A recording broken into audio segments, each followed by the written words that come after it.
This is 99% Invisible. I'm Roman Mars.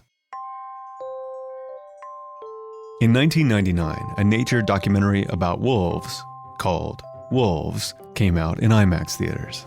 This alpha female is searching for a den site. It isn't merely a personal choice, for her decision will determine the disposition of the pack. The film documents the reintroduction of wolves across the western United States. That's producer Emmett Fitzgerald. And it has everything you want in a nature documentary. Sweeping landscapes, a narrator with a rugged yet soothing voice. A potential prey. And best of all, wolf puppies. The film was designed to combat the misinformation campaigns of the ranching and hunting lobbies, which portray wolves typically as vicious killers, fit only for elimination. That's Chris Palmer, one of the film's producers. He and his team wanted to rehabilitate the wolf's image by showcasing the relationships within a pack. Rather than just a bunch of scenes of wolves ripping caribou to shreds, they wanted to show the animals working together to raise a litter of pups. Our goal was to show close-ups of a wolf pack interacting in complex, subtle ways. But filming the intimate lives of wild wolves is virtually impossible because they do not tolerate the presence of people. Still, they filmed inside a wolf's den, and in the finished movie, viewers are led into this private moment as wolf pups cozy up against their mother's belly. Because newborn pups have no way to regulate their own temperature, their mother's body heat is the only thing that keeps them warm. When the film came out, Palmer went to some screenings where audience members could ask questions. And after one screening, someone in the audience asked me, how did you film the amazing shot of the mother wolf in its den? Palmer's heart sank because the truth about that intimate scene in the wolf den wasn't pretty. Cover your ears, innocent listeners. We rented captive wolves. The shots of the puppies in the den were not filmed in the wild. Instead, the film crew had gone to a game farm where the wolves were more used to humans and built an artificial den with cameras inside. I was suddenly staring starkly at an ethical dilemma for myself. Did I tell the truth and answer truthfully, therefore betraying our trade secrets in filmmaking? Or did I continue to lie and pretend that the captive wolves were wild when they weren't? Palmer decided to come clean. And when I did this, I could feel the audience's disappointment. And this moment was a bit of a turning point for him. Up to that point, I think I kind of assumed, well, why would they care? But they do care. People do care. When people watch documentaries, especially science-based documentaries, they are assuming they are seeing the truth. They are seeing things that are authentic and genuine and truthful. And when they find out that is not the case, they get very upset. Of course, there's some level of illusion in all filmmaking. You're editing footage to form a narrative. Psst, we do this in radio too. But illusions in nature documentaries exist on a spectrum. In some cases, these illusions help tell the truth about animals. But in others, not so much. On the far end of that truth spectrum, over toward the straight up false end, is a film called White Wilderness. I still remember watching White Wilderness as a child when I was about 11 years old. It was a documentary produced by Disney in 1958 about the high Arctic. In this land of many mysteries, it's a strange fact that the largest legends seem to collect around the smallest creatures. One of these is a mousy little rodent called the lemming. In one scene, a herd of tiny lemmings approaches a rocky cliff along the ocean. They reach the final precipice. This is the last chance to turn back. The little furballs peer over the edge, and then... Yet over they go, casting themselves bodily out into space. They hurl themselves off the cliff and into the water below. The narrator tells us that most have survived the plunge, but then they begin to swim towards the horizon. But gradually, strength wanes. determination ebbs away. And soon the Arctic Sea is dotted with tiny bobbing bodies. It's dramatic stuff. Except this entire sequence was staged. The producers went to the Arctic, bagged up a bunch of lemmings, and flew them to this cliff along a river in Alberta. And they put them on a turntable that you don't see in the film, and they threw them off the cliffside into the water and filmed it. And lemmings don't actually hurl themselves off cliffs. Some lemming species do experience dramatic fluctuations in population size, leading to some creative 19th century hypotheses about what might be going on. But the idea of a mass lemming suicide ritual is entirely apocryphal. White Wilderness didn't invent the lemming suicide myth, but it certainly helped to spread it. The film was seen by millions of people. It even won the Oscar for Best Documentary. Everybody has learned that from that film and been misled by it. So what we put in these films is important, and that means it's so important that they are made not only entertainingly, but made accurately and ethically, because they do have an impact. The lemming scene is an especially egregious example of dishonest filmmaking. But smaller acts of deception happen all the time. And after his experience with the Wolf documentary, Chris Palmer started looking into this stuff. He found filmmakers luring sharks closer to the camera by dumping buckets of fish guts into the ocean, and a producer using CGI to edit a sea otter into a shot. Palmer is particularly bothered by filmmakers that harass animals to try to get them to do something exciting.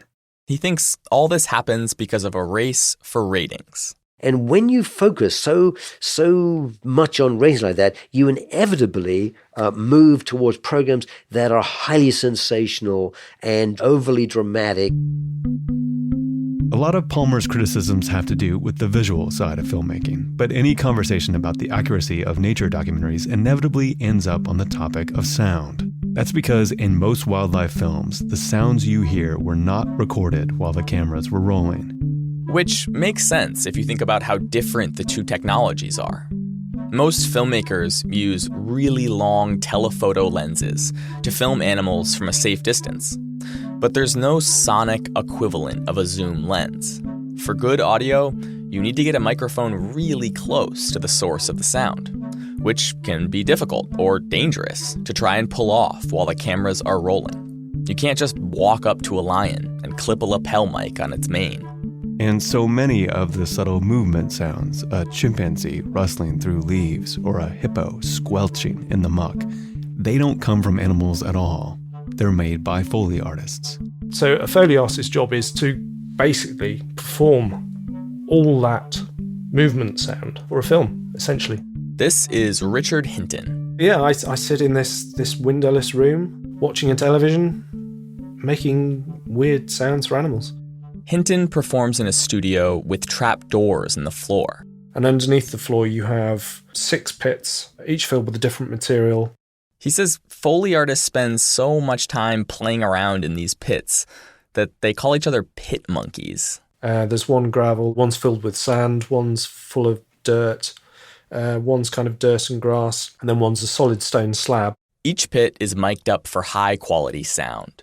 Hinton watches a silent version of the scene on an HD screen, and he tries to match the movement of the animals. Usually I'm sat on the floor, cross-legged, and I'm kind of leant over the pit, so I can control my weight and the amount of weight that I'm putting into the movement. He starts with the feet.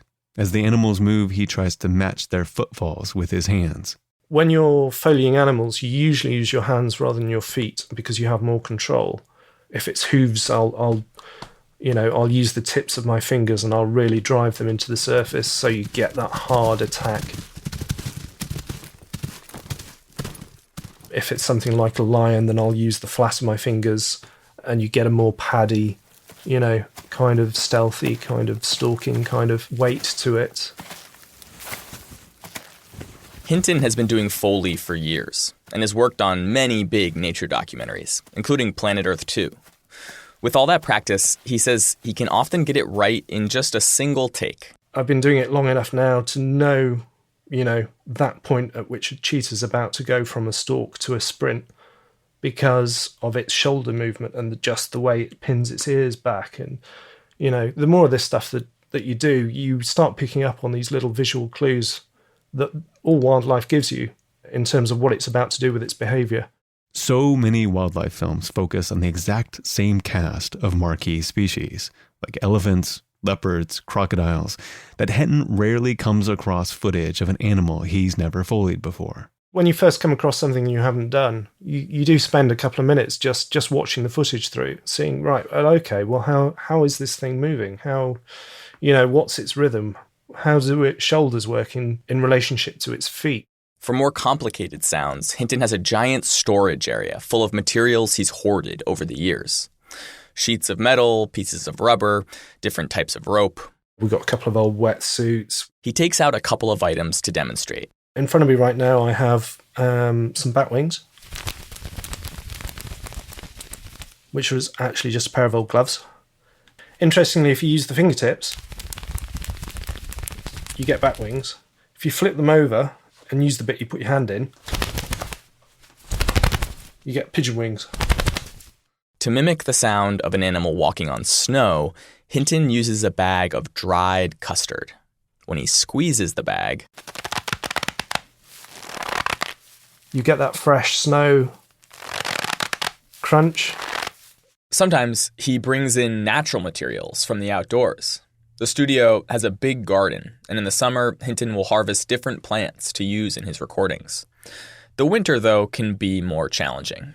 What we'll quite often do is we'll use some old tape. Here I have a combination of some old 1/4-inch tape, some old VHS tape. It's quite good for kind of leaf canopy work. For example, if you have something like a baboon or a chimp and they're clashing about in a treetop,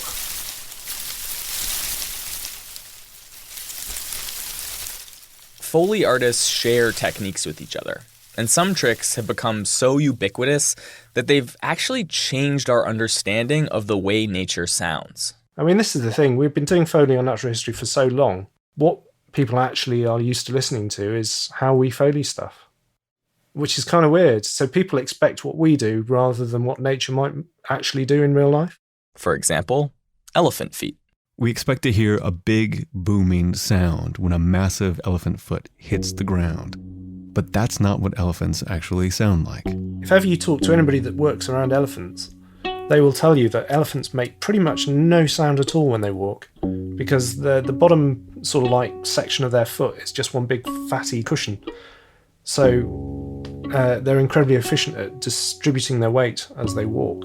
But Hinton says that if you had no sound at all, it would just feel weird. It's very uncomfortable to see a foot the size of an elephant fill a screen and hit the floor and not hear a sound for it. Hinton tries to find a middle ground between accuracy and giving people the sound they expect. But he says the main goal of Foley is just to provide a little bit of that movement sound needed to help the film flow. Movement sounds are one thing, but then there's the distinctive vocal sounds that an animal makes. You know, a lion's roar or a cuckoo bird's cuckoo. Anything that you would term as a vocalization, i.e. a growl, a grunt, a scream, a roar, a bird call, it's all got to be as real as we can get it. But just because it's accurate doesn't mean that you're hearing the exact same individual animal that you're seeing on the screen. Unless you can see David Attenborough kneeling next to an orangutan, chances are the sounds that orangutan is making come from a different orangutan altogether. Many sound studios have massive, carefully cataloged libraries of animal recordings that sound editors will use to match the specific behaviors seen on screen. And sometimes filmmakers will hire sound recordists to go out and find sounds to fit their film. Recordists like Chris Watson. My name's Chris Watson, and I'm a sound recordist. Watson usually gets a storyboard from the filmmakers, and it's his job to go and find sounds that match different scenes. If he's working on a lion sequence, Watson will find a pride he wants to record and carefully study their movements. And then realizing, when they're off hunting or when they've gone to another location, you then go and rig your microphones close by where you saw them. I use very long cables, and I conceal or disguise microphones near the source of the sound. Then Watson climbs into a hiding place, a safe distance away, and waits. It might take you 2 days, but then eventually that pride, 3 or 4 females and 9, 10, a dozen cubs will come back to that place and just lay down right in front of your microphones and start vocalizing. Watson takes big predators like these very seriously, and he has all kinds of techniques for getting close-up sound without getting too close. He once used a really long boom to get his microphone near a cheetah resting beneath a tree. And I, over about an hour, very slowly lowered the boom down to within about 3 feet of this animal's head. And then I recorded this remarkable close-up purring sound, which wasn't even audible where we were 10, 12 yards away.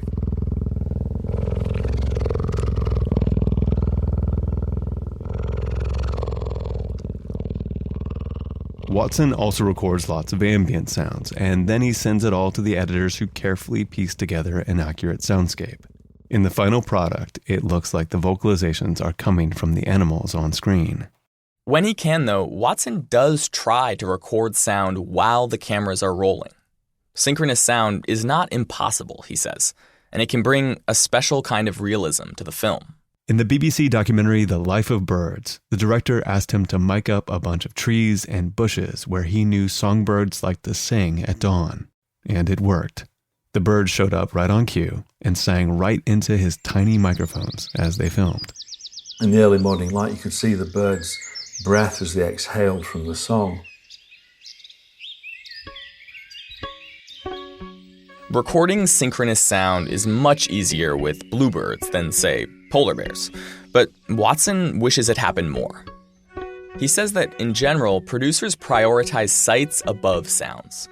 They'll spend millions of dollars sending camera people all over the world to get that special shot, and then just worry about finding the right sound later on.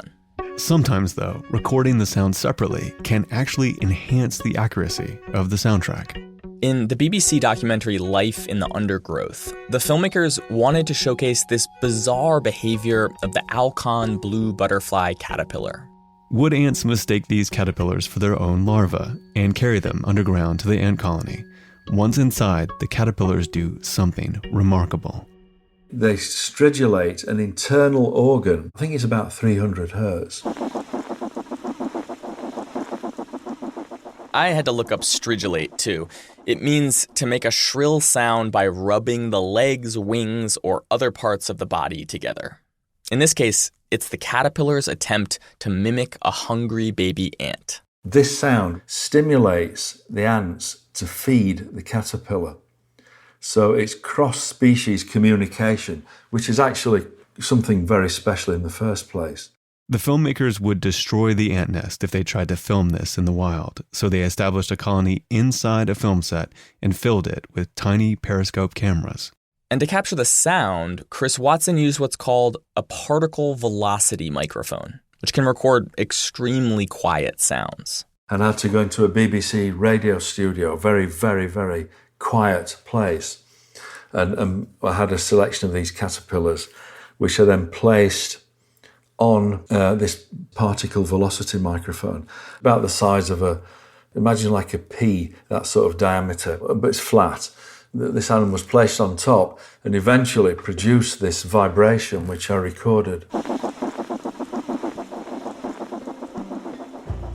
One of the most astonishing sounds and bits of behaviour that I've ever witnessed. But it would have been impossible to record it under wild conditions, as indeed it was impossible to film the behaviour under wild conditions. Both Chris Watson, the sound recordist, and Richard Hinton, the Foley artist, work to give us accurate and satisfying sounds, albeit in different ways. But Watson says there's something inherently artificial in the process of making nature films. Nature documentaries are not reality. It's the creation of an illusion, like any other piece of entertainment. But a lot of viewers get upset when they find out that their favorite nature documentary isn't totally real. Richard Hinton, the Foley artist, says he gets reactions like this all the time. You know, when I tell people what I do for a living, people are either fascinated or they want to punch me in the face. Don't punch Richard Hinton in the face. I cannot stress this enough, people. Discovering all the work that goes into the final product should not tarnish it. Nature documentaries are still movies, and they need a little movie magic, just like any other film. Chris Palmer, the filmmaker from the beginning of the story, says the most important thing is that the movie magic is being used to tell the truth. He actually thinks that renting wolves like he did to show viewers how they behave in their dens was probably fine. Palmer says if he had to do it over, he'd likely do it the same way, but make it clear to the audience somehow that the scene was not recorded in the wild. Palmer thinks a lot of documentary filmmakers are doing their best to bring us accurate representations of animals in the wild. But he does see one big problem. Even some of the best work out there fails to acknowledge human impacts on ecosystems. Which is giving the impression that we don't have any environmental challenges. Palmer says that a lot of nature documentaries these days show animals as if they live in some magical fantasy world, completely divorced from human civilization.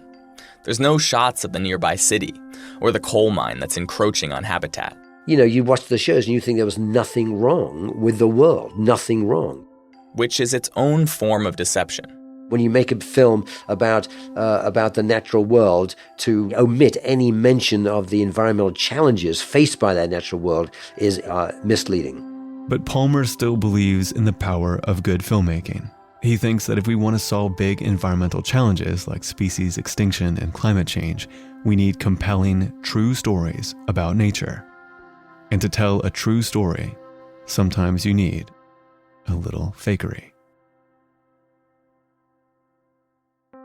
99% Invisible was produced this week by Emmett Fitzgerald with Sharif Youssef, Delaney Hall, Avery Trufelman, and me, Roman Mars. Katie Mingle is our senior editor, Kurt Kolstad is the digital director, and Taryn Mazza is the Baroness. All the music was composed by Sean Rial. We are a project of 91.7 KALW in San Francisco and produced on Radio Row in beautiful downtown Oakland, California. You can find the show and like the show on Facebook. I tweet at Roman Mars. The show tweets at 99pi.org. We're on Instagram and Tumblr too. But if you want to know what the word scarchitecture means, you have to go to 99pi.org.